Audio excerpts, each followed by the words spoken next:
that was great! More like totally delicious. You've become a real master chef, Magnolia. Vraiment? You're so kind. Didn't you learn a new recipe from Sakura just the other day? She did. It started with Alfred's recipe, remember? Then you got Martha at the dorms to share her secrets. You're practically a culinary expert now. Anyway, I'd better clean up. I'll help.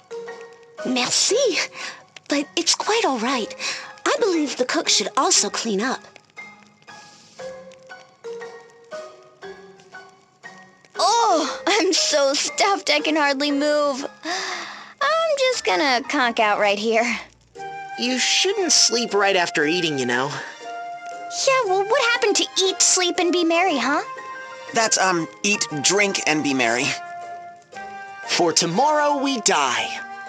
What? Who's dying? No one, we hope. Which is why we don't want you sleeping on a full stomach.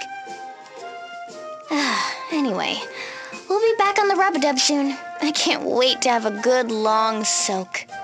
I love the bath oil Sakura adds. The aromas are so refreshing. She has so many different kinds, too. Rose, orange blossom, pomegranate, wild fig and ginger, and even champagne. Yes, sir. I could stay in the baths all day and night, looking up as the sun gives way to the stars. Yep, soaking in a warm bath from dawn to dusk. Wouldn't that be the life? Heh! Did you say warm water? Are you completely nuts? A bath has to be so hot you can barely stand it. Then when it feels like you can't breathe anymore, you jump out and douse yourself with cold water. That's a real bath. So all that splashing and shrieking coming from the ladies' bath was you. I can't believe I'm saying this, but I think Idia's on the mark. I mean, sitting in a warm bath for hours is nice, but it does get a bit boring. Exactly. What's the point if you just end up dozing off? But don't you get tired leaping in and out of water that's either too hot or too cold? Oh, no. It's not tiring. It's refreshing. Especially when you cap it off with... An ice cold latte. Exactly. Knocking back an iced latte so cold you can barely taste it. Or you could just have a coffee. Sir, coffee and cafe latte are completely different.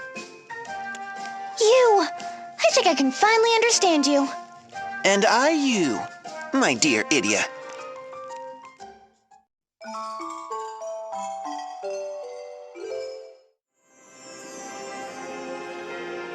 Your Holiness, you're already here.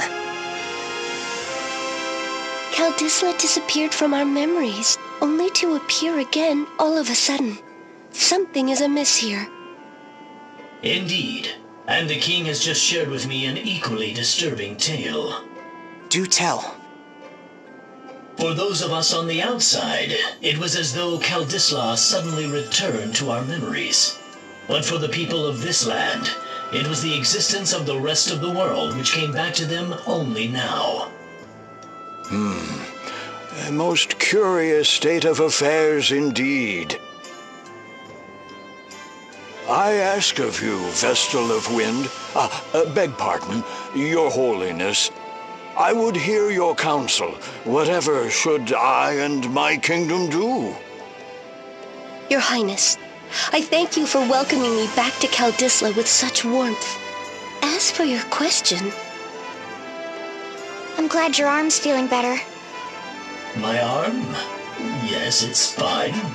That's a load off. Seeing you run about all the time, sometimes I get worried. I'm simply doing my duty. I do not find it a burden. So come on, spill it. Did you find out anything about Yoko? Yoko? What are you... But what do you think, Idia? Huh? I think, sorry, what are we talking about? Honestly, Idia, this is a serious meeting between world leaders. We were discussing how the balls might be appearing. Never mind how they appear. we don't even know where they come from. That's true. And even if we did know, something is clearly different this time. There are just too many things we don't understand about these balls. I'm sorry. I should know more. Don't be so hard on yourself, Magnolia. It's not your fault.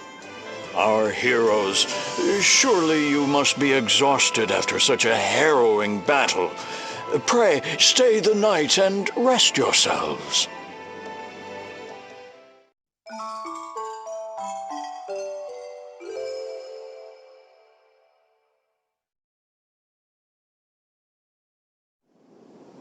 Quelle deception! And I call myself a ball buster. What do I truly know about the balls? I never even thought to ask. Please, don't blame yourself, Magnolia. I'm no better. I knew nothing about the true Crystal Guard. Nothing about my own brother. You. Thank you. Oh, there must be someone out there who can give us a clue, right? Do not judge a carrot by its leaves, nor a man by his words alone. True value is rarely apparent on the surface, you'll find. Ah! It's a ghost! My young friends, it would seem you have questions about the balls, and I may very well have answers. It is, well, comme ci, comme ça. Would you start with the good news or the bad? Oh, this never ends well. All right, give us the good news first. The good news is that, yes, I have finally uncovered the truth behind the balls. Ah, la vache! You have? And what is it? I'm afraid that brings us to the bad news. I believe, no, I am convinced, that the balls are the unresolved feelings of my dearest Vega given life. C'est horrible! How can this be? Vega was your beloved, no? The one you left behind in the celestial realm? The same. And the balls that threatened to destroy Luxendark. As much as I am loath to admit it, they were born of our shared memories. Your memories created the balls? How is that even possible?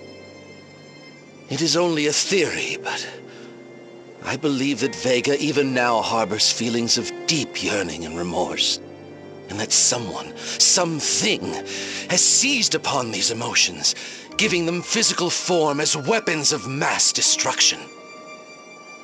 What a monster! Manipulating someone's feelings for such a terrible purpose. You can say that again. So, this means that the balls come from the celestial realm? That would be the only reasonable assumption. That settles it. Altair, let's go to the Celestial Realm and save Vega from this nightmare. Ah, a most kind offer, you. And yet I fear it is not so simple. I, too, long to see my Vega again. So I searched and searched for a way to reach the Celestial Realm, to no avail. We'll just have to keep trying then. Never say never until you're dead. A sentiment I shared, my dear you, which is why I kept trying, kept searching, until my death. Oh, yeah, I'm sorry. I didn't mean... A joke, my dear boy, a joke! So you're just going to give up? You've carried on all these years in the hopes of seeing Vega again. Now you're just going to accept how things are? Oh, of course I do not accept it. How could I accept my beloved being used as an instrument of destruction? I want to help her with all my heart, I do, and yet... My friends, might I beseech your aid? Whoa, why so formal? Of course you can. Magnolia here is a ballbuster after all. And even if I weren't, I would help. Anyone who'd use another's love for the purpose of evil deserves to get theirs. Right. You've been our friend from the start, Altair. We've been through so much together. We're not giving up on you now. Your friend? Oh, thank you, my dear children. As a matter of fact, I unearthed a new clue since coming to this place. A fairy named Anna. Right. It was as if Diamante was under her control. And she mentioned something about her master, didn't she? I think we've seen enough to know that she's involved up to her eyeballs. Then our course of action is clear. Search out Anna, my young friends. With all my heart. Bonne chance.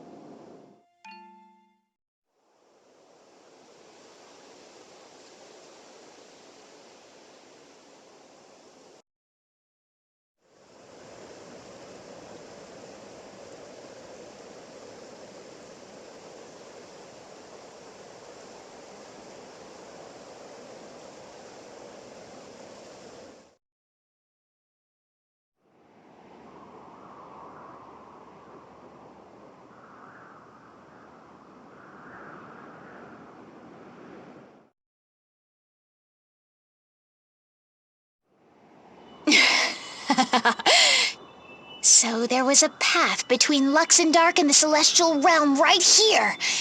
What a delightful surprise. I've been having so much fun taking out the moon that I never even thought to look for one. But this changes everything. Why, from a place like this, I can summon balls and balls galore. Those moonies can't do a thing for Luxendark if my balls come through here. They'll be pumped and primed for battle. And not only that, oh no, it might even be possible for my lord to descend upon Luxendark from here. The only fly in the ointment is you, Jenny Olja, and his stupid friends. They've interfered with me every step of the way. Why, they've even recovered memories from alternate dimensions. That's basically cheating, you know. How are they doing it? Is it that hourglass they have? No, that alone wouldn't explain it. Ugh! What is their little secret?